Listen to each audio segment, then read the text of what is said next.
Hello, Bill Molyneux here for Bill's Wargame World, and well, French Marines rule. Hey, life is short. I'm trying to work on this Mohicans game by Small Wars. Philippe Thibaut. Apologize for the terrible pronunciation. Um, Anyhow, so we're going to go over the game a little bit, pros and cons, and I did my best to work on the glare issues.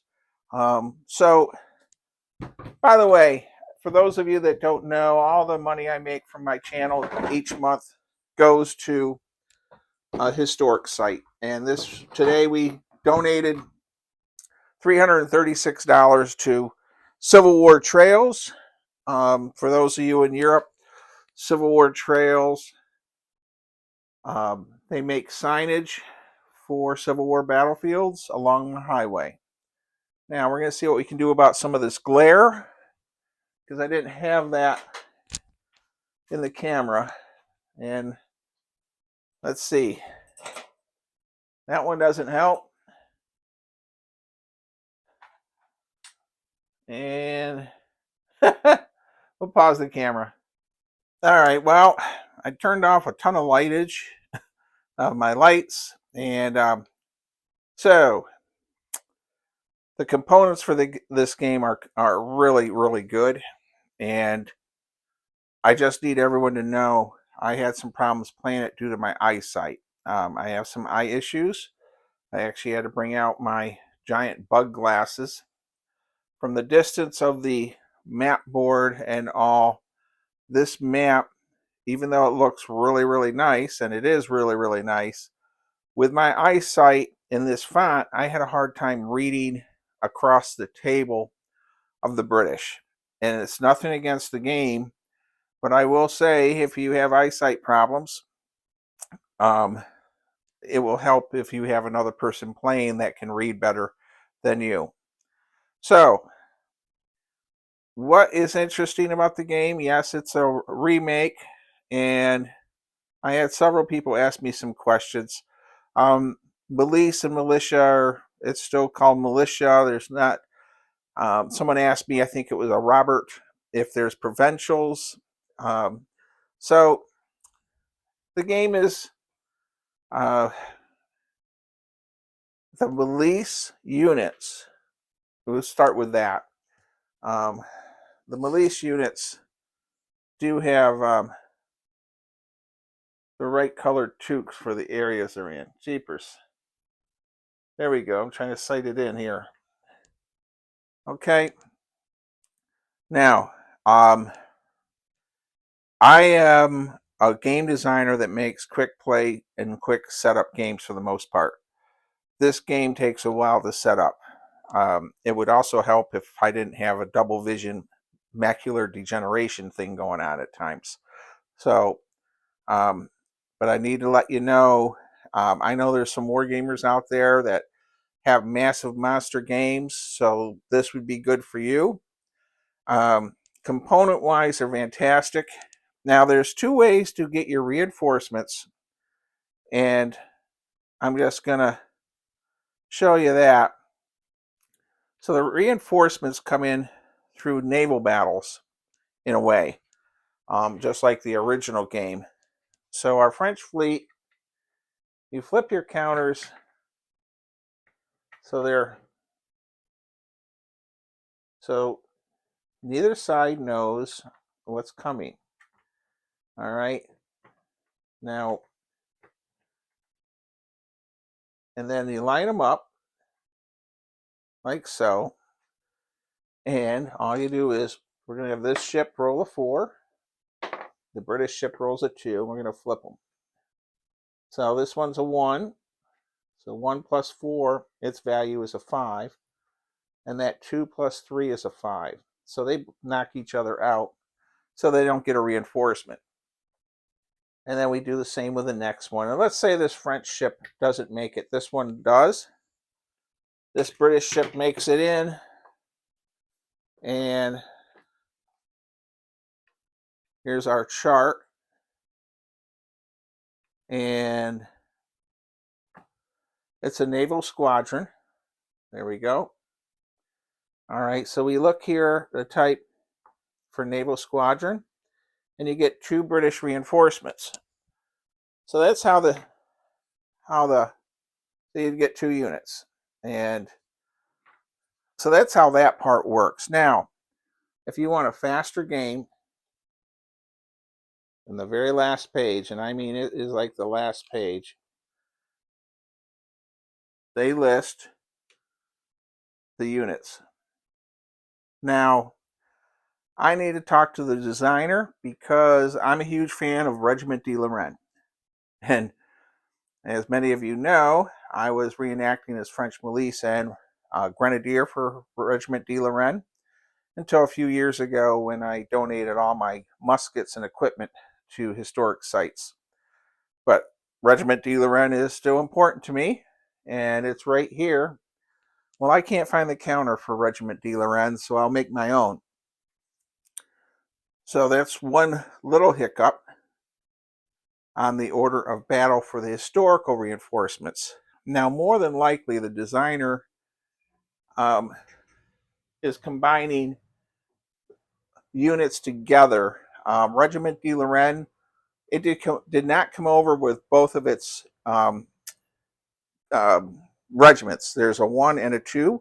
It only came over with the 2nd Regiment de Lorraine, and it left the 1st there. Now, as far as the map board,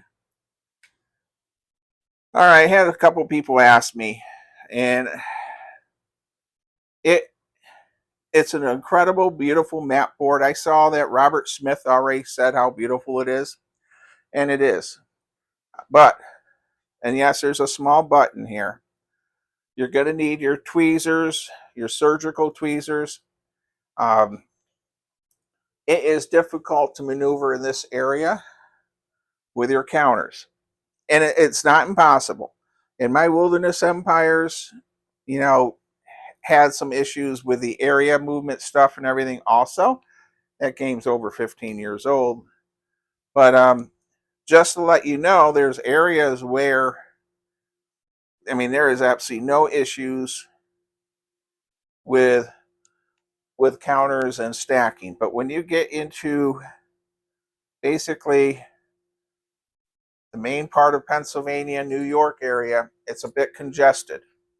I'm not saying that's a real negative. I'm just saying that you gotta not have big clunky fingers knocking over stacks of stacks of counters. All right. Now, the reinforcements, I was trying to use the historical chart at one point. I moved some stuff back around for this video. I am still trying to learn how to play it correctly with the reinforcements and activating the natives. The natives are sort of, I'm going to say they're asleep. They aren't active in the beginning. And there we show, and then you use a Couille de Bras, a woods runner, to get them motivated to go into combat, if that makes sense to everyone. So, what was neat about the game was the counters. It plays, I'm not going to say it plays easy. For some reason, you know, I have the original, and I didn't bother digging it out from my game collection. But I will say, if you're into monster games of the French Indian War, it plays easy in the sense of it's just got a bit of a turn sequence going for your raids, building forts. It's probably a complexity. And you know what? For those of you curious, I don't know what the complexity level is on here. Here's the back of our box. And I'm sorry, but I don't see a complexity level. Here it is. So time is 2 players, 14 and up, 60 to 90 minutes. The 60 to 90 minutes is definitely off. It took me, and yes, I will say I have bad eyes. Okay, I had to put on the bug glasses. All right, and all by myself. But it took me 40 minutes probably to set this up without interruptions from my wife. So we're not going to, we're going to say it's a solid 30 to 40 minutes to set up, and probably still that much with 2 people. All right. Now, the travel lines. There are areas the travel lines are really good, but when you get into this congested area here, and you'll see the Finger Lakes, where I grew up in upstate New York, it gets a little congested, and it's actually hard to know what the towns are or locations in that point. And it's not impossible, but I would never try to play this game again without my giant surgical tweezers, just because I was knocking over um, counters at points. Now, when you get your reinforcements for the French, I'm going to use them as an example. You get your French milice, okay? And then for the British side, you get your provincials, which they listed like the first pen, the second pen, um, Conrad Weiser's battalion, um, Weiser's battalion, green coats, red facings, red cuffs. So, I'm not sure how to grade this, because every game designer, and I'm one, puts all their heart and energy into this. So I'm going to say it's a 7-8 game. If you can see, it probably gets up to a 9 if you can see well, and if you have nimble fingers. All right. And we're going to stop the camera here. I'm going to get closer for you.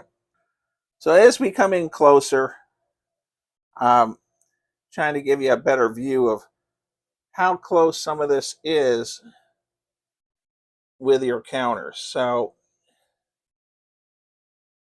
here we have one there and one here. So as you can see, there is still space between them. Okay, the designer made sure there's room between, each area. Okay. Now, battle dice. I didn't really talk about that at all. So let's do combat right here. Okay. There are musket balls on these counters, 2 of them. When it's at full strength, it's 2, and when you flip it over, it's a 1. And we're just going to place 2 French units out there, and we're just going to have 2 French dice, and we're going to do 2 British units. Now, we're not worrying about the forts and these special abilities. I will mention how the fort works. So if a fort is out here, this takes hits before the units do. The same with woods. All right, so there's our battle. That's a miss, and that kills a unit. And then on this side, we have a kill and a miss. So the skull actually eliminates a piece. Now, let's say they roll that. That's a 1 flippy. So then it says it's reduced strength. And you fight until everyone's gone or someone retreats. And there is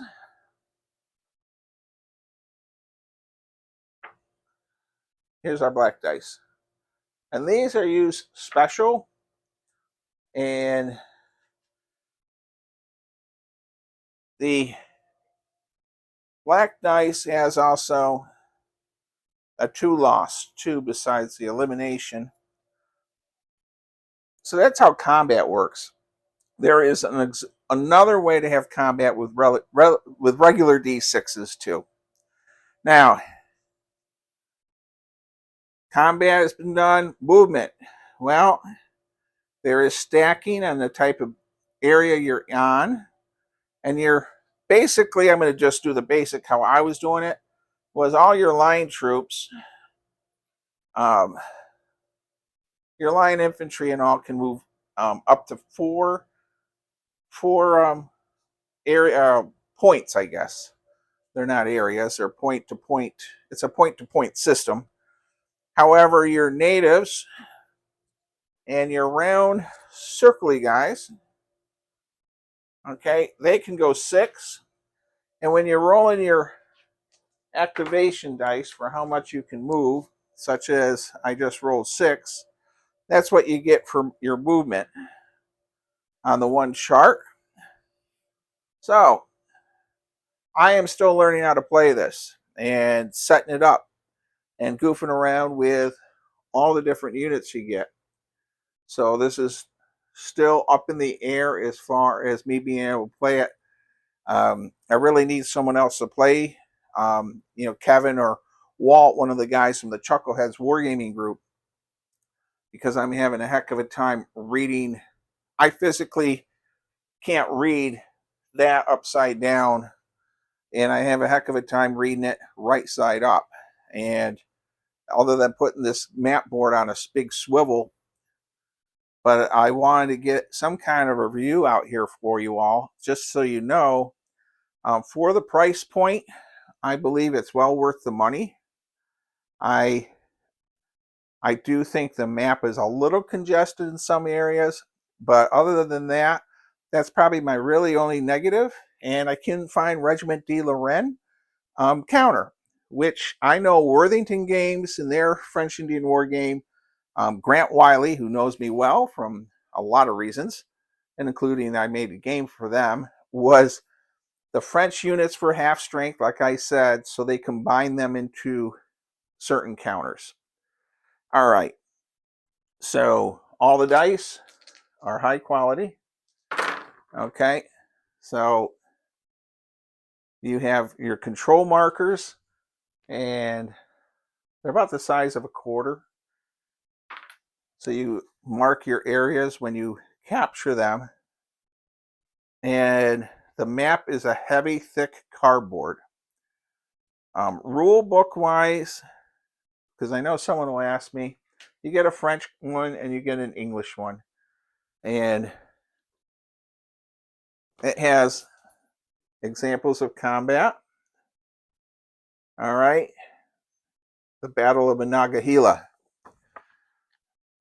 And your examples of movement. And your stacking. So there's the village is 5 units, a fort's 5, the town is 5, and the city is 10. I screwed that up. I was doing everything was 5. So Quebec and Louisbourg and Boston, I think I might have messed up at one point. But this is the fun part of learning how to play a new game, is just pushing counters around. And I will say, if I was able to sit at the other side of the table, that probably would have made a difference when I was trying to play around with this. Well, I'd like to also mention this video is helping to help to raise money for the Save Weiss Fork Battlefield. I made a board game on the Weiss Fork battle in North Carolina, the American Civil War, 1865, with Kim Metis. And anyhow, I'm going to say this is a 7 with bad eyes, an 8.5 with good eyes, and probably my only real negative here is the congestion in this zone here for movement. Okay. Other than that, great counters. The French counters have the correct flags for the correct regiments. The same with the British units. Okay. That's about it. Stay safe. Be kind. Be courteous. If you have a few extra dollars, support this game designer. No one in the game industry, for the most part, is making money to live off these games. All right, and I know that for a fact. Stay safe, be kind, be courteous. Thank you for watching.